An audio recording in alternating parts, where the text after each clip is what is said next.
grande parte da história da África ficou perdida. É uma terra de reinos esquecidos. Os grandes impérios africanos da Idade Média forneciam o marfim e o ouro que alimentaram a Renascença na Europa. Mas nos séculos seguintes, os árabes e europeus, os mesmos povos que mais se beneficiaram com os produtos da África, conspiraram para negar ao continente seu grande legado.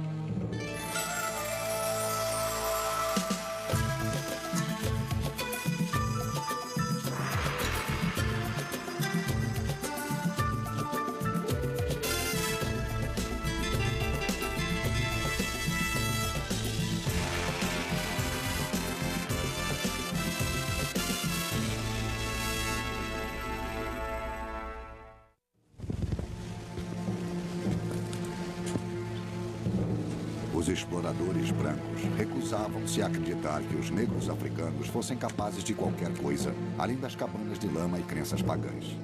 Para justificar a exploração do continente negro, os colonizadores brancos reclamaram as civilizações perdidas da África aos seus ancestrais brancos.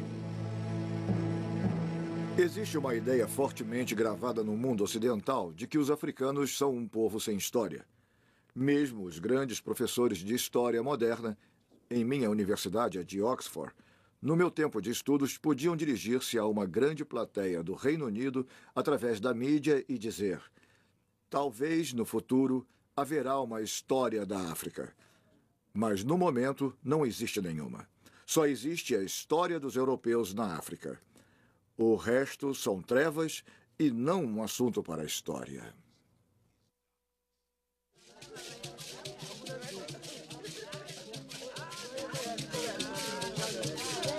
As grandes civilizações africanas dependiam de uma tradição oral para passar adiante suas lendas antigas de chefes poderosos e conflitos tribais. Geração após geração, ouviram essas histórias, mas com o tempo, as lembranças falhavam. Até mesmo os nomes dos reis foram esquecidos. Sem qualquer registro escrito, os poderosos impérios do passado da África tornaram-se tão vulneráveis quanto sua terra.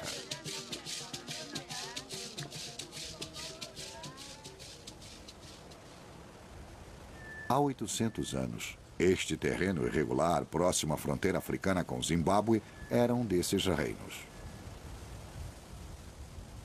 Mas todos os sinais externos de sua civilização desapareceram há muito tempo. Mas os habitantes de Venda sabem, através de histórias de seus ancestrais, que grandes reis e rainhas eram enterrados aqui, bem acima das ravinas sobre o pico de um penhasco. Um cemitério criado com milhares de toneladas de terra carregadas para cá para cobrir a rocha nua do topo do penhasco.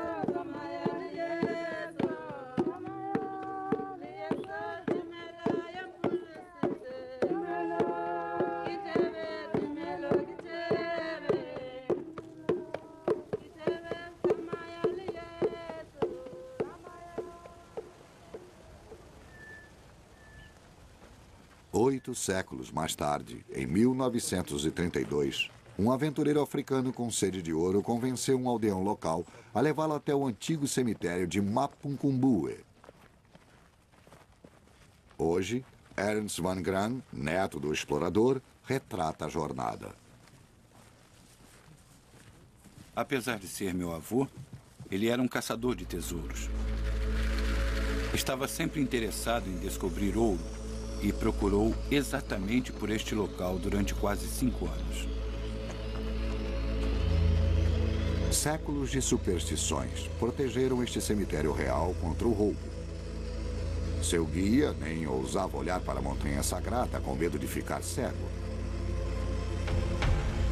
Os habitantes de Venda chamam esta montanha de Gupue, a montanha do chacal, e chamam-na por esse nome porque acreditavam que havia espíritos malignos e coisas misteriosas por aqui. Quando se aproximaram da colina, havia esses penedos verticais e parecia impossível escalar a montanha, mas descobriram uma passagem secreta que está bem atrás de mim.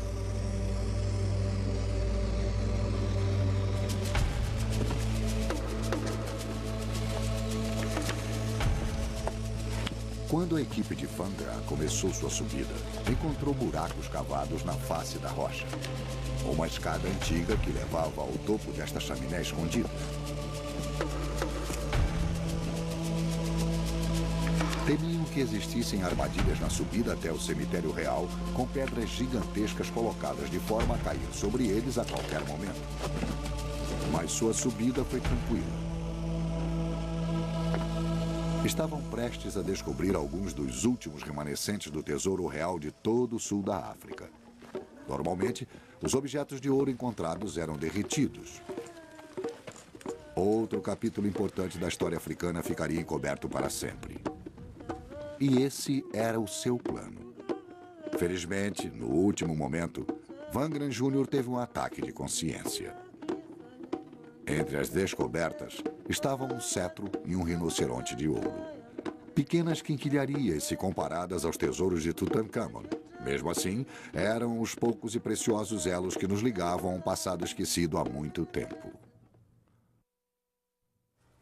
Testes feitos através de radiocarbono colocaram Mapungumbu em 1200 d.C. Os sul-africanos brancos ficaram estupefatos. Recusaram-se a acreditar que os negros tivessem chegado na região há mais de 400 anos antes dos primeiros colonizadores brancos. Testaram e retestaram Mapungumbu, tornando-a um dos locais mais expostos a radiocarbono de toda a África. E os resultados eram sempre os mesmos, 1200 d.C. Com tantos colonizadores brancos na África do Sul, grande parte da discussão residia principalmente em que a maior parte desta terra estaria livre do povo africano. Como dizer que pertencia à África? Nós chegamos aproximadamente ao mesmo tempo em que os africanos. Então, eles não têm mais direitos do que nós. Então, nós temos tanto direito quanto eles, era o que diziam. Mas eles estavam aqui há centenas de anos antes dos colonizadores, o que elimina sua pretensão a um status especial na África do Sul.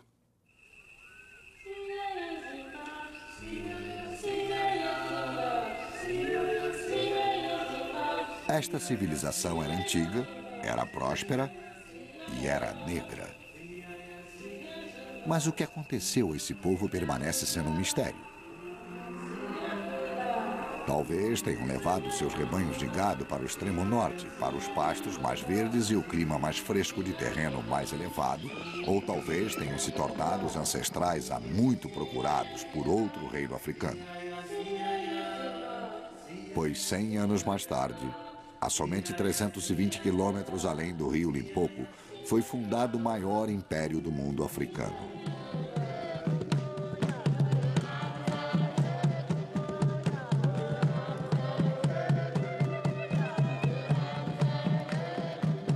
Enquanto a Europa encontrava-se na Idade Média, a África do Sul era dominada pelo reino do Grande Zimbábue. Seus reis governavam uma corte enclausurada por uma parede circular colossal, de mais de 8 metros de altura e 5 de espessura. Pouco se sabe sobre o império. Até os nomes dos reis foram esquecidos. Mas sabemos que possuíam milhares de cabeças de gado e forneciam marfim e ouro para os mercados de Soale, na costa oriental. O primeiro elo da rede comercial da África com o mundo. Atualmente, o país do Zimbábue toma o nome desse antigo reino. Zimbábue significa grande casa de pedra. Até recentemente, sua história real era negada pelos brancos, que estavam convencidos de que os africanos negros não poderiam ter criado estruturas tão monumentais.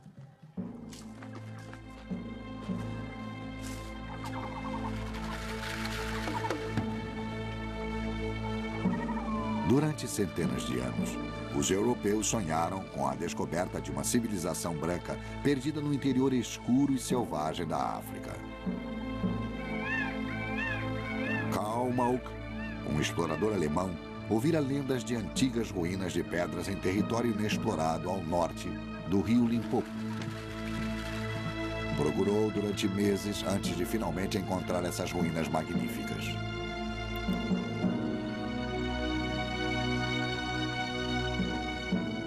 Terça-feira, 5 de setembro de 1871.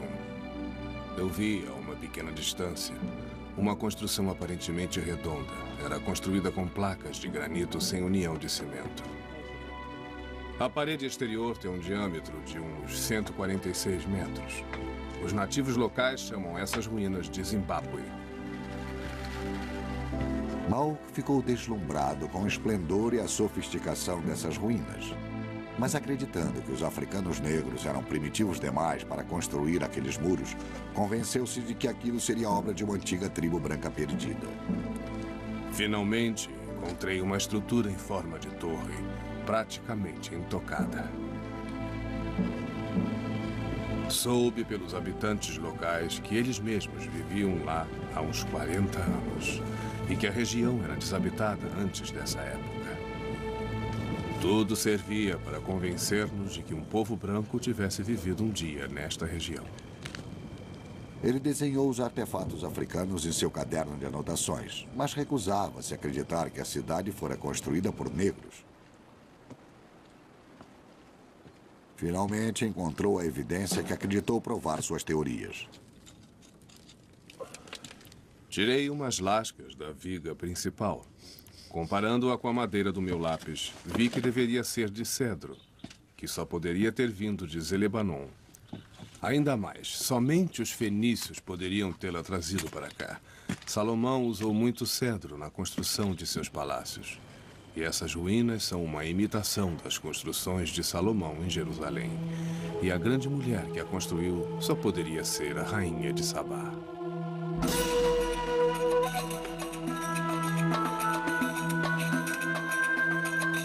Este local, segundo Mauk, era a bíblica Ofir, a cidade do ouro.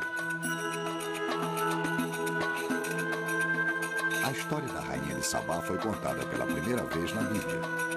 Carregada de presentes preciosos de ouro e gemas, essa rainha branca mítica visitou o rei Salomão em Jerusalém. Diziam ser uma mulher tentadora, com um corpo voluptuoso sob suas roupas de seda. Deu ao rei tudo o que ele quis. Mauk concluiu que a rainha de Sabá deve ter sido a rainha do grande Zimbábue, e este local, o seu palácio. As teorias racistas de Mauk foram grandemente aumentadas pela propaganda feita por colonizadores brancos que queriam expandir o Império Britânico. Qualquer prova de que os brancos estiveram aqui em tempos bíblicos ajudaria a justificar sua exploração da região.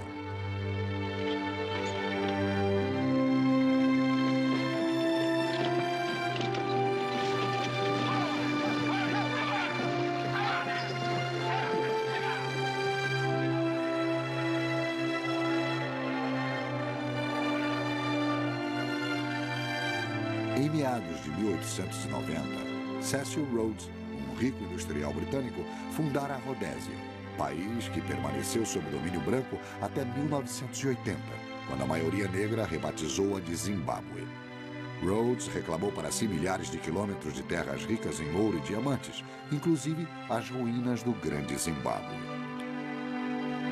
Afirmando tratar-se de um palácio fenício, organizou uma orgia de assaltantes que roubou os artefatos mais preciosos dessas ruínas.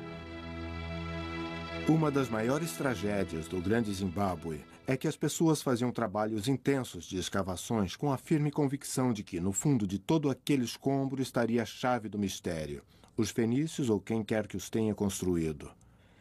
E, naturalmente, quando chegaram ao fundo e o saque já fora completo, tinham destruído todas as evidências de qualquer habitação humana que teria existido dentro dessas paredes.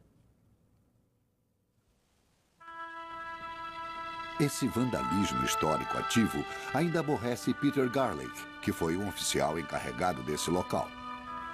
Foi tão grande o dano feito que a verdadeira história daqui estava quase que perdida para sempre.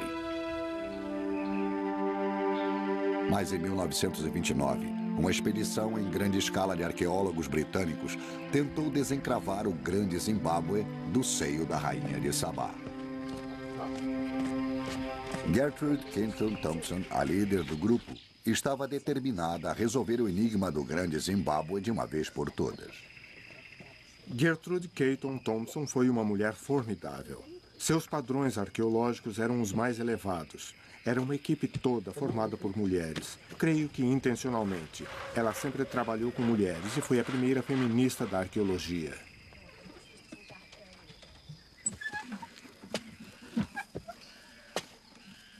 Depois de semanas de escavações, sua equipe ainda não tinha encontrado material suficiente para datar o local.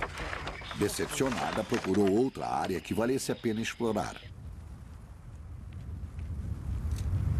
Caton Thompson precisava localizar ruínas que não tivessem sido pilhadas. Exploradora determinada convenceu o amigo a lhe emprestar um avião.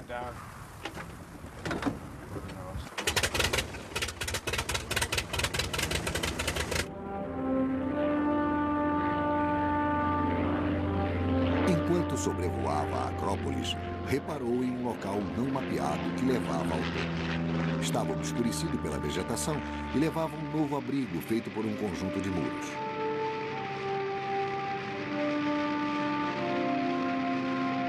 Finalmente, ela encontrara um local que não tinha sido tocado por mãos brancas.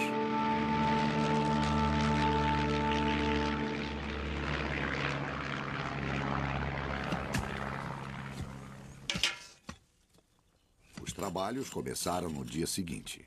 Recolheram mais tarde as provas de que necessitavam. Concluiu que a antiga tribo Bantu teria construído o Grande Zimbábue em tempos medievais, começando por volta do século XI. Mas suas revelações não foram muito populares entre os brancos rhodesianos. O trabalho de Gertrude Caton Thompson deu-lhe uma grande reputação entre os acadêmicos e cientistas, mas não fez nada para convencer o colonizador a abandonar seus preconceitos. Eles, como todos os colonizadores, achavam que conheciam seus nativos, sabiam que não poderiam fazer aquilo, sabiam que o nativo era um selvagem. E nada que alguém pudesse fazer, fosse Caton Thompson ou nos 50 anos depois dela, convenceriam pessoas com preconceitos raciais tão fortes de que o Grande Zimbábue não fosse exótico. Durante séculos, o Grande Zimbábue foi cercado por uma história inteiramente fictícia. Mas como seria realmente este grande reino africano?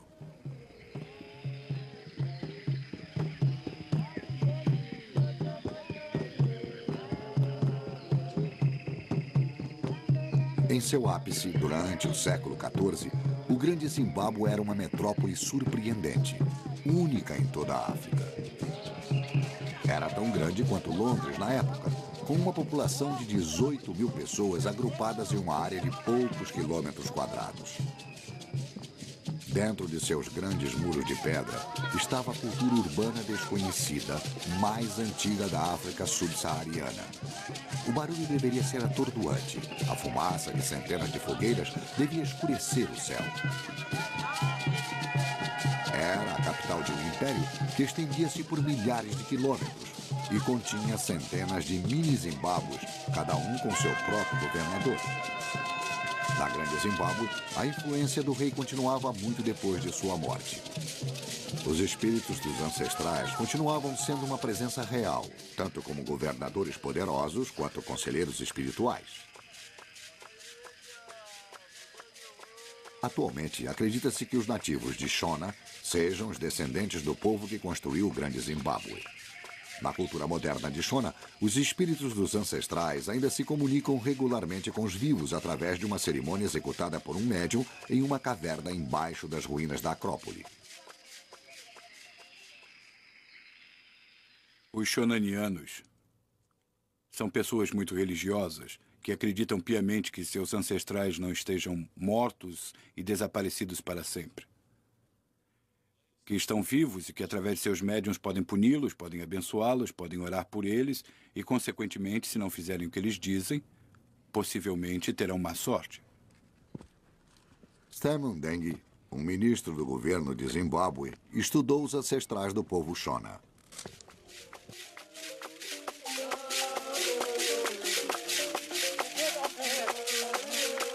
Geralmente, o espírito do governador, dos governadores mortos, eram os espíritos mais poderosos para assuntos de Estado. E esses espíritos possuíam médiuns que tornavam-se em todos os aspectos o imperador, mas em forma humana.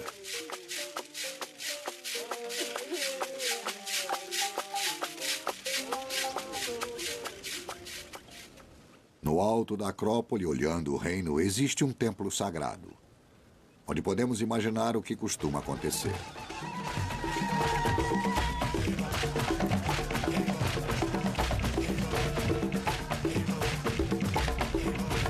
Durante as épocas difíceis, o rei vinha para aqui pagar seu tributo a seus ancestrais e pedir seus conselhos através de seu médium.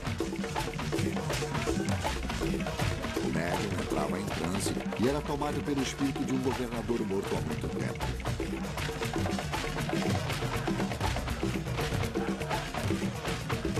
Esse elo sobrenatural entre o rei e os fundadores desta nação era fundamental para a cultura.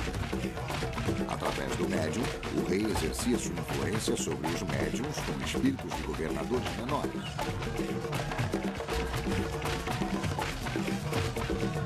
Além de um poder militar, ele possuía um poderoso controle espiritual sobre qualquer um que quisesse desafiá-lo.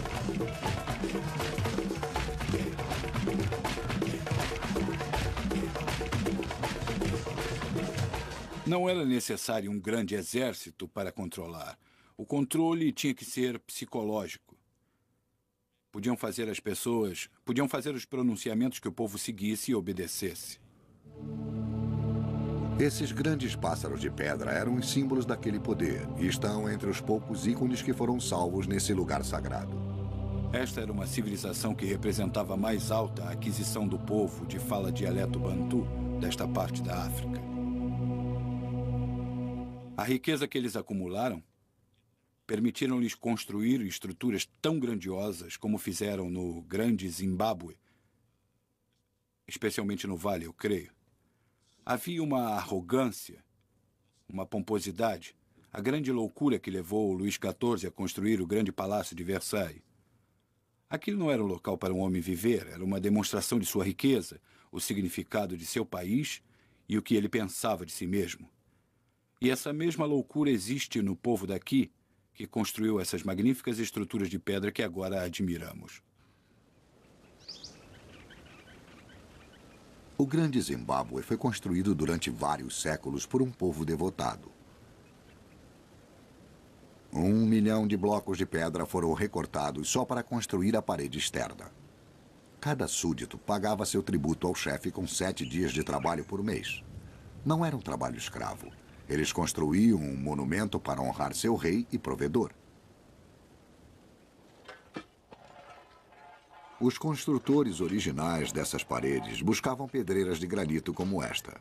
Hoje, ainda extraem os blocos como faziam há séculos, para reparar os muros quebrados de seus ancestrais.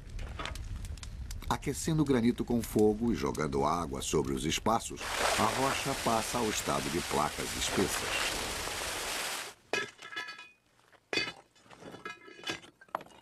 Então começa o processo da quebra e transformação das rochas em paredes de pedras secas.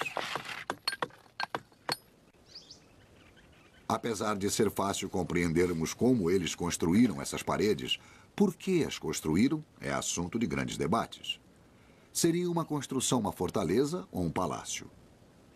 A passagem estreita entre essas paredes elevadas gerou teorias variadas. Muitos acreditam que serviam para evitar que os homens olhassem as mulheres durante as cerimônias de iniciação, mas provavelmente, no entanto, serviam para manter a privacidade absoluta da Casa Real. Mas isso ainda deixa o enigma da torre gigantesca em forma de cone. Os primeiros investigadores vitorianos imaginaram que fosse um símbolo sexual, como um pênis em pedra. Essa ideia foi ressuscitada em várias ocasiões posteriores, mas não existe qualquer evidência, nem em sua forma, nem em sua decoração, que sugira isso. Existem tradições fragmentadas que sugerem que ela represente em pedra os grandes depósitos de grãos feitos em argila, onde os alimentos eram guardados. E isso corresponde à ideia do monarca, do rei, como sendo um provedor da alimentação de seu povo. Para executar esta enorme construção em 1300, foi necessária uma economia florescente. E a fonte dessa riqueza era o gado. O status de um chefe estava baseado no número de cabeças de gado que possuía. Um homem rico teria muito gado, podia manter várias mulheres, que lhe davam vários filhos, que forneceriam mais mão de obra para o cultivo de mais terras. Durante a seca, quando havia pouco trabalho, os fazendeiros tornavam-se mineradores de ouro.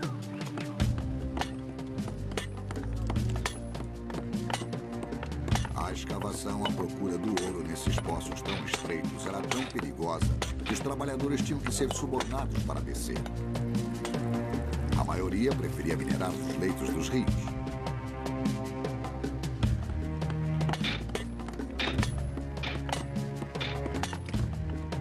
O ouro era monopólio do rei, que pagava seus mineiros com gado, reservando o ouro para si, para trocar e negociar com os mercadores suahilis da costa africana oriental.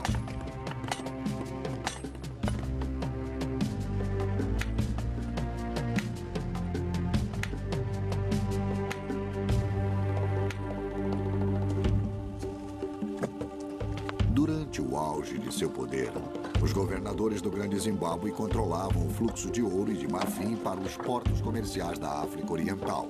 E esse comércio serviria de combustível para a construção de algumas das cidades mais magníficas do mundo antigo.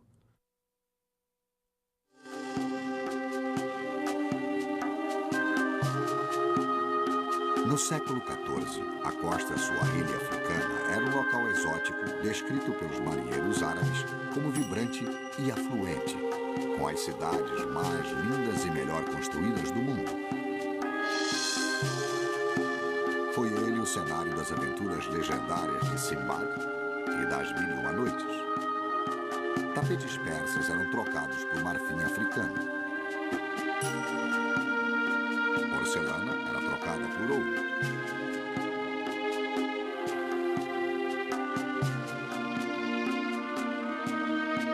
Mercadores que vinham da Índia e da Arábia, até mesmo do Extremo Oriente, tinham que negociar com corretores suahilis, homens comuns medievais, que eram sua única ligação com bens que vinham do interior da África.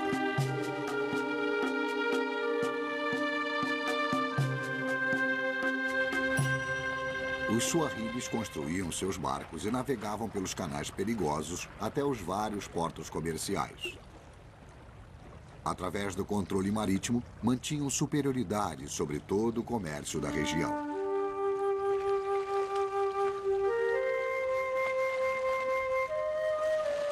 Todos os anos, centenas de barcos aguardavam os ventos da monção para levar de volta seus bens para o centro-leste.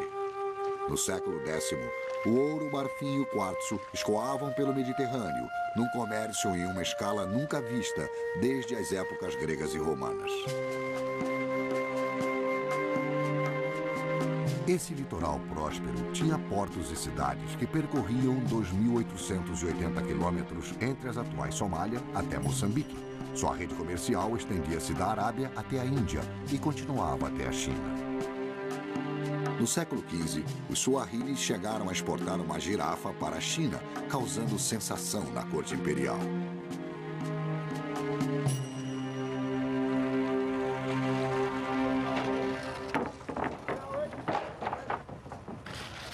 Esse extenso contato com outras culturas produziu uma sociedade cosmopolita, influenciada tanto pelas condições árabes como pelas hindus. E apesar de seu enorme sucesso, essa região da África também sofreu uma negação por parte da história.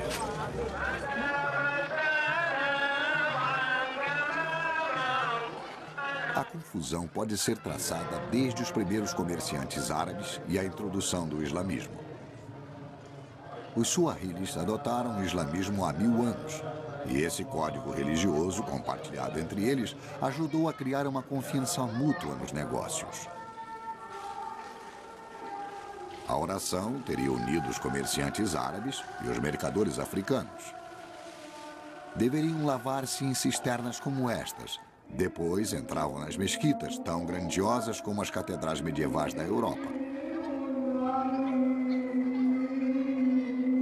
Mas o mistério continua.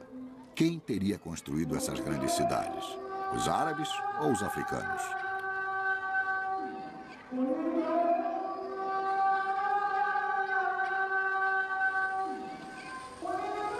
O arqueólogo Mark Horton está estudando as cidades fantasmas da costa africana e tem ideias revolucionárias quanto à sua origem.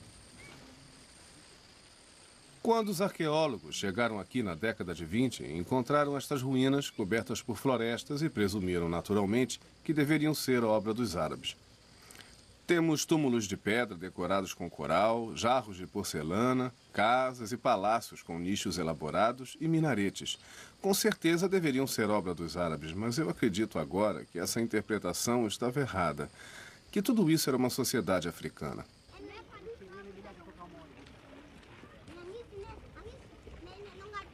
A matéria-prima dessas cidades foi tirada de depósitos de coral. Até bem pouco tempo, acreditava-se que os colonizadores usavam escravos africanos para construir suas mesquitas e palácios. Mais uma vez, era difícil imaginar africanos construindo edifícios permanentes.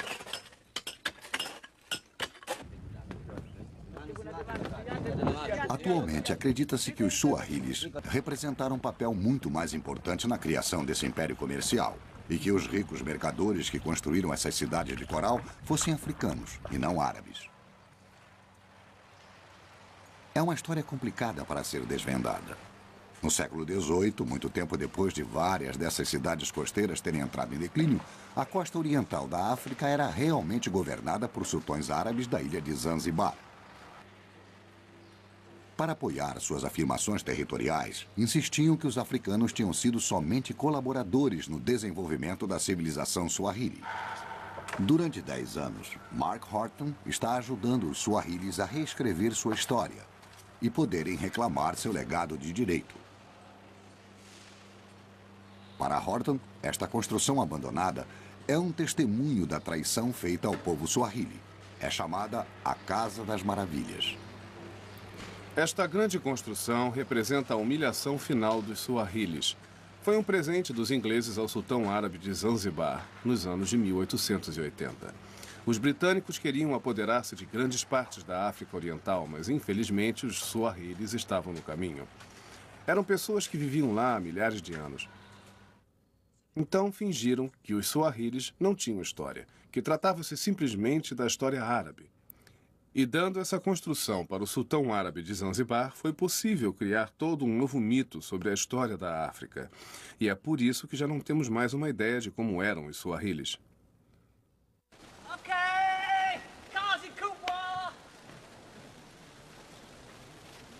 Horton acredita que a única maneira de descobrir quem eles eram é cavando. Sua meta é encontrar provas de um antigo estabelecimento africano na ilha de Pemba, nas costas tanzanianas. Ele leva sua equipe de trabalhadores a um local onde acredita ter descoberto a lendária cidade de Kambulu. Segundo os registros árabes do século X, Kambulu foi a primeira cidade muçulmana na costa suahili, portanto, de importância crucial. Na melhor tradição africana, Horton dá as ordens lá do alto, enquanto sua mulher Kate fica lá embaixo. Estão começando a descobrir o chão de uma mesquita que desapareceu completamente. Horton espera que ela revele como o islamismo veio para a África Oriental. Uma antiga lenda árabe oferece uma explicação. Abdur Juma, arqueólogo-chefe de Zanzibar, transforma-a em uma história de acampamento para os trabalhadores exaustos. E ela está no diário de um explorador árabe.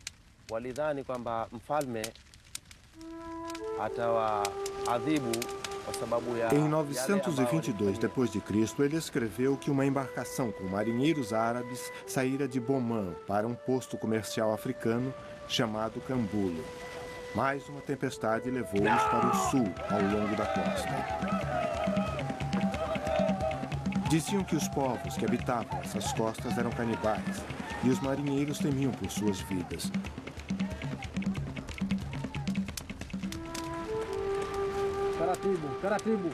Os mercadores árabes assustados foram levados para a praia e arrastados até o rei. Felizmente, ele parecia mais interessado em negociar do que em comer. Ficou encantado com as joias árabes e eles trocaram presentes. Os marinheiros tiveram bons motivos para rezar por Alá. Quando chegou a hora de partir, convidaram o rei para ir até o navio para se despedir. O capitão árabe estava com más intenções. No mercado de escravos de Omã, esse rei africano poderia valer 30 dinares. Deu ordem de partida. E quando chegaram a Omã, o rei foi vendido como escravo.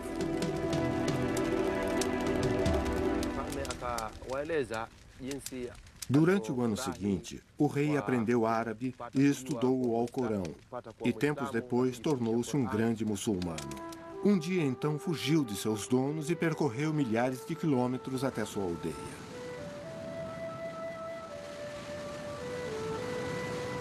Muitos anos depois, o capitão árabe que traíra o rei fez outra viagem até Cambulo. Mais uma vez, seu barco foi parar no sul. Mais uma vez, encontrou-se diante das terras dos Ãs. Os mercadores árabes ficaram surpresos ao ver o rei que tinham vendido anos antes e imploraram piedade. Podem ir, traidores, ele disse. E se os perdoo, é porque através de mim vocês introduziram o meu povo ao islamismo. E no futuro, quando os muçulmanos vierem aqui, tratar-se-ão como irmãos. E dessa vez, o rei não foi se despedir deles.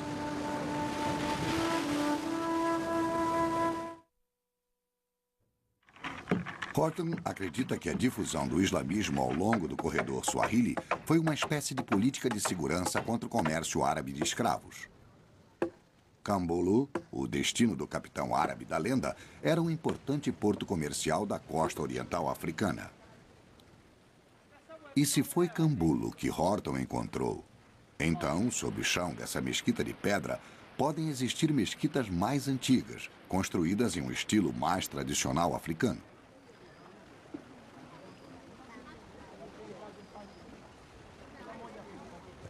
Nesta praia, uma aldeia de pesca temporária, existe uma mesquita de madeira.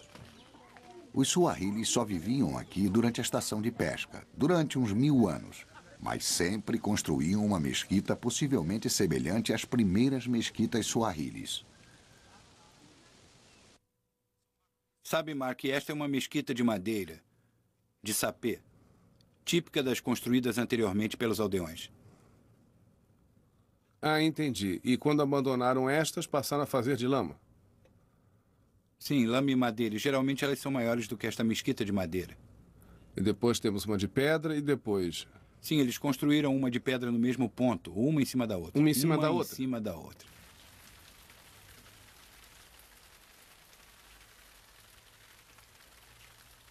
A chuva forte fez uma parada nas escavações. A água amacia o solo suficiente para endurecer o pulso de Mark Horton. Sob a mesquita de pedra, começam a encontrar os remanescentes de 2 mesquitas de madeira, uma em cima da outra. A mais antiga, datando do século VIII. Este local possivelmente é Cambulo. Sabemos por evidências históricas que Cambulo é o primeiro lugar da costa oriental africana a ter muçulmanos. Estou ajoelhado na que talvez seja a primeira estrutura, o mesmo lugar em que os muçulmanos pisaram na África Oriental.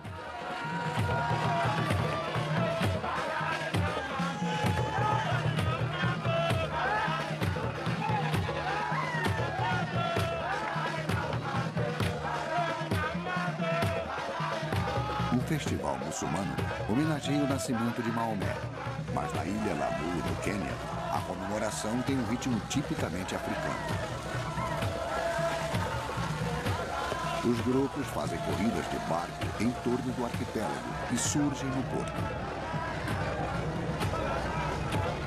O islamismo pode ter vindo da Arábia, mas esta é uma celebração suahili, em uma cidade suahili. Mesmo assim, muitos suahilis continuam a acreditar que os fundamentos de sua civilização são árabes. Parte da confusão foi autoperpetrada, no sentido de que muitos muçulmanos, entre o povo suahili, preferiam identificar-se em termos árabes. E assim, aumentavam as tendências racistas dos forasteiros, que queriam negar qualquer crédito à África, e esses muçulmanos passaram a ter motivos quase religiosos para a autoarabização. E os observadores ocidentais tinham motivos racistas para acreditar aos árabes a civilização suahili. E os dois motivos ajudaram a criar a confusão.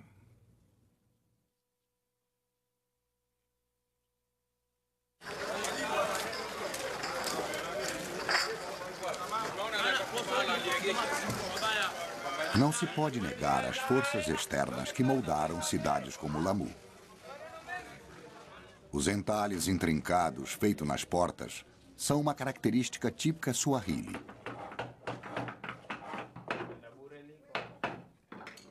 Talvez, há vários séculos, entalhadores hindus visitaram a África e ensinaram os africanos a entalhar desenhos elaborados na madeira.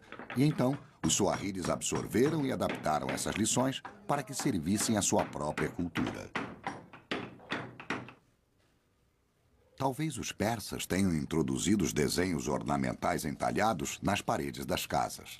Mas hoje, os artesãos suahilis praticam a arte de moldagem em gesso molhado.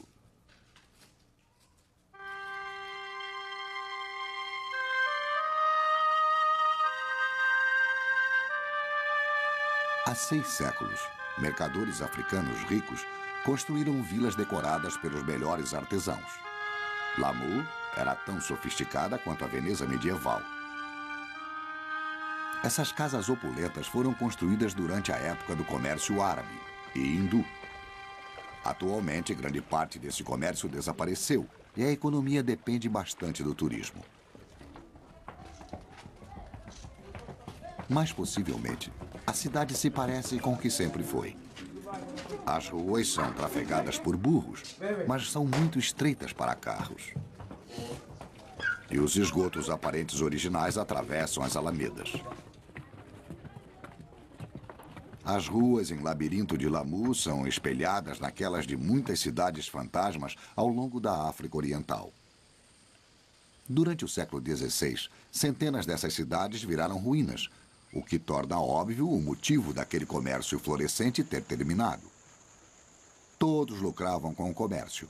Os mineradores de ouro do interior, o homem comum suahili, os marinheiros, os mercadores e até os consumidores de todo o mundo medieval, da Europa até a China.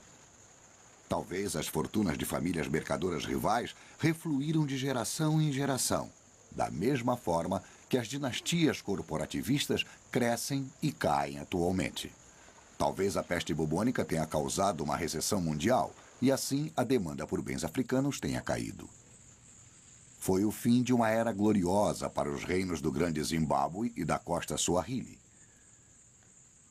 No final de 1500, as construções ficaram esquecidas, mas seu legado cultural sofreria um destino ainda pior.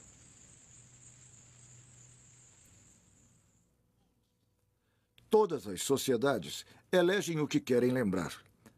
Mas só aos africanos foi totalmente negada a história de sua terra por tanto tempo. Mas lembrem-se de que é aqui que nossa espécie começou a surgir com as evidências atuais. Foi aqui que os primeiros humanos andaram na Terra. Portanto, o primeiro habitat da espécie humana parece ser o último a ser exatamente compreendido. E pagamos um preço por essa falta de compreensão.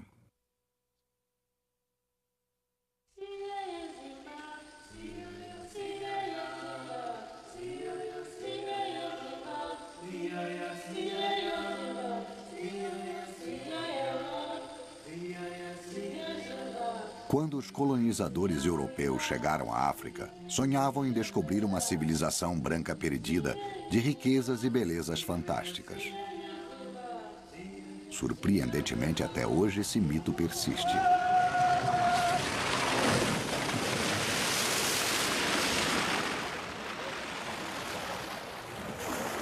Esta é a cidade perdida do sul da África. um monumento vivo a uma imaginária tribo branca perdida. É parte do Clube Cidade do Sol, um dos parques temáticos mais luxuosos do mundo. A praia artificial está superlotada de sul-africanos brancos em férias.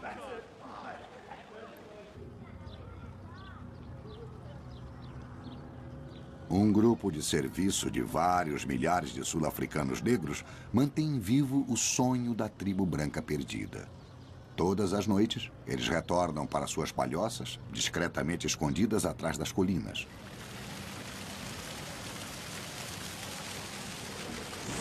Talvez nos séculos vindouros, quando os futuros arqueólogos descobrirem essas ruínas, eles as identifiquem como os remanescentes de uma tribo perdida de africanos brancos.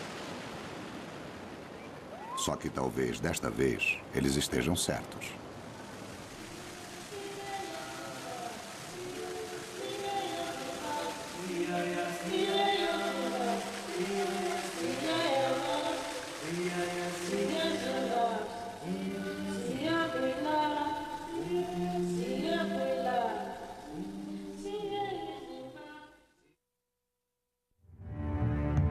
Versão brasileira Audio News.